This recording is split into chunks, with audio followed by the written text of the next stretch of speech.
नमस्कार मित्रों, मैं Truveena Yadav, assistant professor political science, government college Bansur, Alwar. मेरे इस चैनल पर आप सभी का स्वागत है।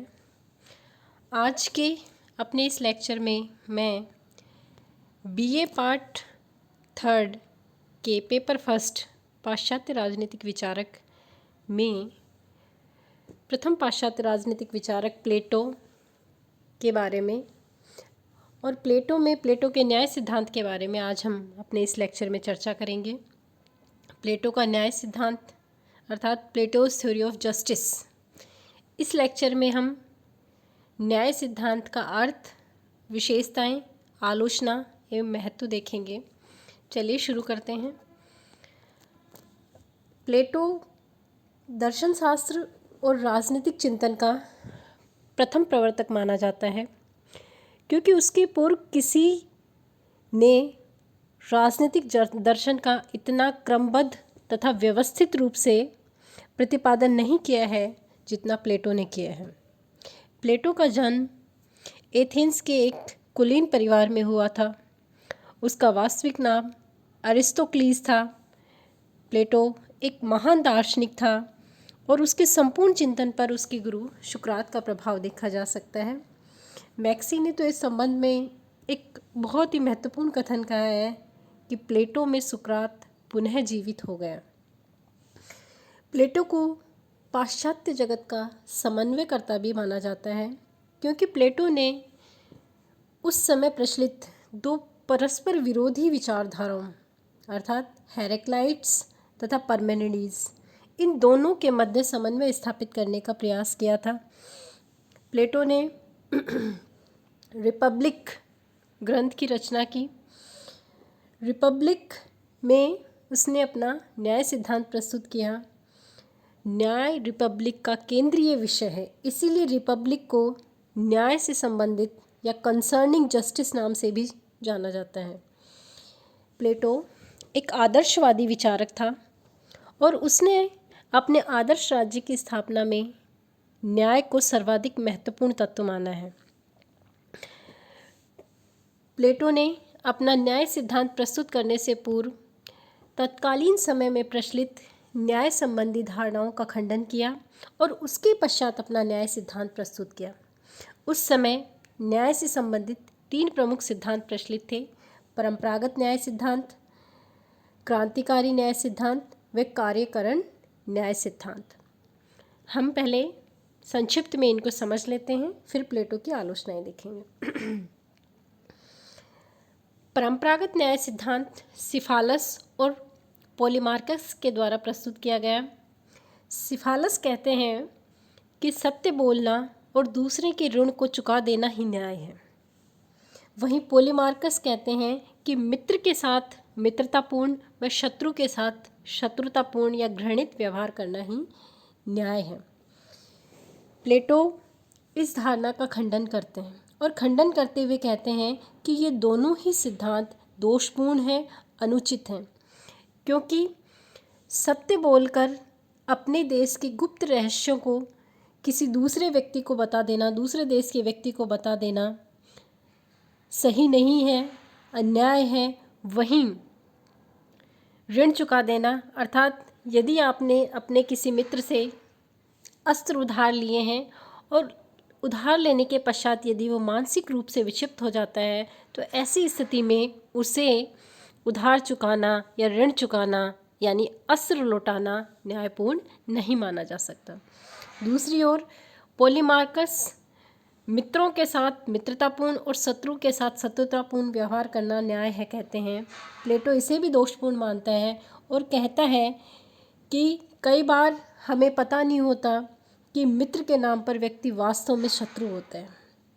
ऐसी स्थिति में उसके साथ कैसा व्यवहार किया जाए, यह है निश्चित करना मुश्किल है। अतः ये दोनों ही न्याय संबंधी कथन, यह सिद्धांत दोषपूर्ण व गलत है। अगला सिद्धांत क्रांतिकारी न्याय का सिद्धांत, जिसे थ्रेसिमेकस ने दिया है। थ्रेसिमेकस कहते हैं शक्ति ही सत्य है, अर्थात शक्तिशाली का हित ही न्याय है। वो कहते हैं शक्तिशाली व्यक्ति या शासक वर्ग अपने हितों के लिए कार्य करता है और अन्याय न्याय से बेहतर है। प्लेटो कहते हैं कि यह कथन दोषपूर्ण है, यह सिद्धांत अन्यायपूर्ण है। प्लेटो के अनुसार शासन एक कला है और शासक का कर्तव्य जनता के कष्टों को दूर करना है, उसके हित में कार्य करना है और अन्याय किसी भी दृष्टि से न्याय से बेहतर या श्रेष्ठ कर नहीं माना जा सकता। हो सकता है क्योंकि बेहतर नहीं माना जा सकता। अगला कार्यकरण सिद्धांत। कार्यकरण सिद्धांत ग्लाउकन ने प्रस्तुत किया है। ग्लाउकन के अनुसार न्याय भय का शिशु है। ग्लाउकन कहते हैं कि व्यक्ति भयवश न्याय का पालन करता है, कानूनों का पालन करता है, यानी दंड के भय से हम न्यायपूर्ण होते हैं।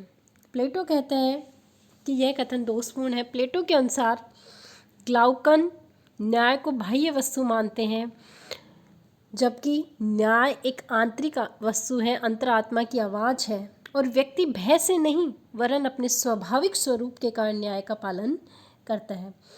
अतः प्लेटो इन तीनों ही पारंपरिक धारणाओं को उचित तर्कों के आधार पर खंडन कर देते हैं और उसके पश्चात अपनी न्याय संबंधी धारणा प्रस्तुत करते हैं। प्लेटो के अनुसार प्लेटो का न्याय सिद्धांत देखते हैं। प्लेटो का न्याय सिद्धांत सिफालस, पोलीमार्कस, थ्रेसिमेकस तथा ग्लाउकन ने न्याय के जिन दृष्टिकोणों का प्रतिपादन किया है उन तीनों में एक विशेषता समान देखी जा सकती है। वो तीनों ही सिद्धांत न्याय को बाह्य वस्तु मानते हैं, जबकि प्लेटो न्याय को एक आंतरिक व स्वाभाविक मानता है। प्लेटो के अनुसार न्याय का आधार न तो परंपरा है, न ही व्यक्ति की स्वार्थपरकता है और न ही भय की भावना है। प्लेटो अपने न्याय की परिभाषा इस प्रकार देते हैं। प्लेटो के अनुसार न्याय मानव के अंतःकरण की वस्तु है। न्याय मानव आत्मा की उचित अवस्था तथा मानव स्वभाव की प्राकृतिक मांग है, अर्थात व्यक्ति स्वभावतः न्याय का पालन करता है, ना कि भय से या शक्ति के डर से। इस आधार पर वह पूर्व धारणाओं को अस्वीकार कर देता है। प्लेटो अपने न्याय को दो रूपों में विभाजित करता है, व्यक्तिगत न्याय व सामाजिक न्याय, जिसे हम राज्य से संबंधित न्याय भी कह सकते हैं। प्लेटो के अनुसार मानवीय आत्मा में तीन तत्व या तीन नैसर्गिक प्रवृत्तियां विद्यमान हैं। पहली विवेक, दूसरी साहस और तीसरी तृष्णा। प्लेटो के अनुसार ये तीनों ही गुण यानी विवेक, साहस और तृष्णा जब मानव मस्तिष्क में उचित अनुपात में विद्यमान रहते हैं तभी व्यक्ति न्याय का पालन कर सकता है। तृष्णा, शौर्य और बुद्धि के उचित समन्वय से ही व्यक्ति के जीवन में न्याय का उदय होता है, यानी इन तीनों का उचित समन्वय व्यक्ति के जीवन में होना ज़रूरी है, तभी उसके जीवन में न्याय का उदय हो सकता है, तभी वह न्याय का पालन कर सकता है। इसके पश्चात व्यक्ति व्यक्तिगत न्याय के अनुरूप ही सामाजिक न्याय का प्रतिपादन करता है। प्लेटो के अनुसार राज्य व्यक्ति का वृहद रूप है और राज्य किसी वृक्ष अथवा चट्टानों से नहीं बना है, बल्कि उन लोगों के मस्तिष्क और चरित्र का परिणाम है जो इसमें निवास करते हैं। जिस प्रकार व्यक्ति के अंदर तीन तत्व या गुण विद्यमान है, उसी प्रकार इन तीनों गुणों के प्रतिनिधि के आधार पर राज्य के तीन वर्ग होते हैं। पहला शासक वर्ग, दूसरा सैनिक वर्ग और तीसरा उत्पादक वर्ग। यानी शासक वर्ग वह होगा जिसमें विवेक तत्व की प्रधानता होगी और क्या कार्य करेगा? शासन संचालन का कार्य करेगा। दूसरा सैनिक वर्ग वह होगा जिसमें साहस अथवा शौर्य की प्रधानता होगी। सैनिक वर्ग राज्य में आंतरिक व बाह्य रक्षा का दायित्व संभालेगा। तीसरा उत्पादक वर्ग वह होगा जिसमें तृष्णा अथवा वासना की प्रधानता होगी और यह राज्य में उत्पादन का कार्य अर्थात राज्य की आर्थिक व भौतिक आवश्यकताओं की पूर्ति का कार्य करेगा।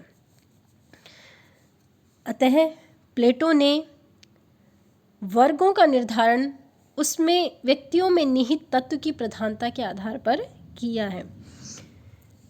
प्लेटो के अनुसार राज्य में न्याय की प्राप्ति तभी हो सकती है जब उसका प्रत्येक तत्व अपने स्वाभाविक गुणों के अनुसार आचरण करे और अपने निर्धारित कर्तव्यों का पालन करे, अर्थात जब शासक वर्ग निस्वार्थ भाव से जनता के हितों की रक्षा करते हुए शासन का कार्य संभाले, सैनिक वर्ग देश की सीमाओं की रक्षा करे तथा उत्पादक वर्ग उपभोग की पर्याप्त सामग्री पैदा करे, तभी राज्य में न्याय स्थिर रह सकता है, तभी राज्य में न्याय की उत्पत्ति हो सकती है। अर्थात अपने निर्धारित कर्तव्यों के अनुसार कार्य करना तथा दूसरे के कर्तव्यों में हस्तक्षेप न करना ही प्लेटो के अनुसार क्या है, न्याय है।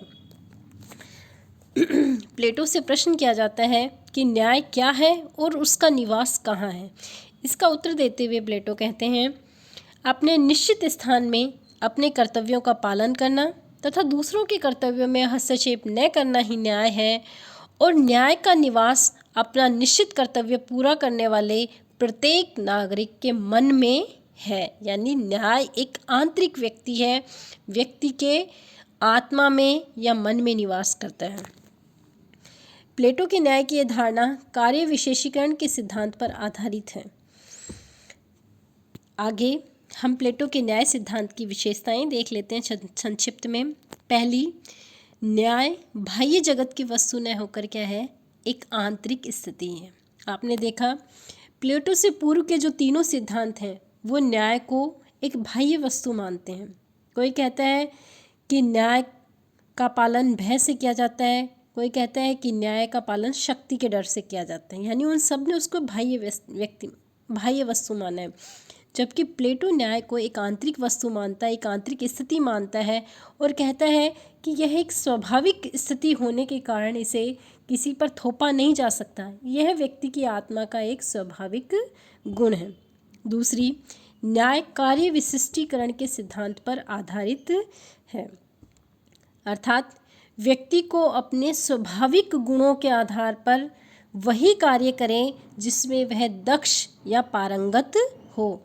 यानी जिस तत्व की उसमें प्रधानता हो उसके अनुरूप जो उसका वर्ग हो और वर्ग के अनुरूप जो उसके कार्य हैं उनका ही उसे पालन करना है। तीसरी प्रमुख विशेषता है, न्याय सिद्धांत अहस्तक्षेप के सिद्धांत पर आधारित है।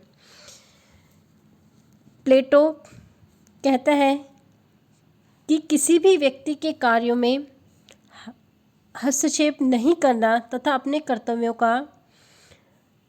अपने निर्धारित कर्तव्यों का पालन करना ही क्या है, न्याय है। स्वतंत्रता पूर्वक उनका पालन करें। चौथी प्रमुख विशेषता है, व्यक्ति और समाज में कोई संघर्ष नहीं होता। प्लेटो वास्तव में यह मानता है व्यक्ति तथा समाज में कोई संघर्ष नहीं है, व्यक्ति समाज का अंग है और समाज के विकास में ही राज्य और व्यक्ति का विकास निहित है। पांचवी व अंतिम प्रमुख विशेषता है, प्लेटो का न्याय समाज में एकता का सूत्र है, समाज में एकता स्थापित करने का प्रयास करता है। अंत में हम प्लेटो के न्याय सिद्धांत की आलोचना देख लेते हैं। पहली आलोचना है, प्लेटो का न्याय कानूनी धारणा नहीं वरन एक नैतिक धारणा है। आपने इसको समझा है तो यहाँ तक आप समझ गए होंगे कि प्लेटो का न्याय कोई कानूनी धारणा नहीं है, उसके उल्लंघन पर कोई दंड की व्यवस्था नहीं है। प्लेटो इसको आंतरिक वस्तु मानता है, एक स्वाभाविक वस्तु मानता है और इस आधार पर वो इसके न्याय की नैतिक धारणा का प्रतिपादन करता है, कानूनी धारणा का नहीं, जबकि वास्तव में ऐसा नहीं है। दूसरी है आलोचना, कार्य विशेषीकरण से व्यक्ति की प्रतिभा का हनन होता है। कैसे? आप व्यक्ति को किसी एक वर्ग में निहित मान लेते हैं और उसको उसी के अनुरूप कार्य करने के लिए दे देते हैं, तो व्यक्ति की प्रतिभा का हनन होता है, यानी उसका सर्वांगीण विकास संभव नहीं है। वो जीवन में और कोई कार्य सीख ही नहीं सकता, उसका विकास संभव नहीं है। तीसरी आलोचना है, यह न्याय सिद्धांत केवल व्यक्ति के कर्तव्यों पर बल देता है, उसके अधिकारों की कोई बात नहीं करता है। चौथी आलोचना है, इस सिद्धांत में मनुष्य के 3 गुणों के आधार पर 3 वर्गों को विभाजित किया गया है, जबकि हम व्यवहार में अगर देखें तो ऐसा 3 गुणों के आधार पर संपूर्ण राज्य को 3 वर्गों में बांटना संभव नहीं है। पांचवी, प्लेटो के न्याय सिद्धांत को वर्तमान समय के जो बड़े और अधिक जनसंख्या वाले राज्य हैं उन पर लागू नहीं किया जा सकता, क्योंकि बड़ी जनसंख्या वाले राज्यों को इस तरह वर्गों में बांटना संभव नहीं है।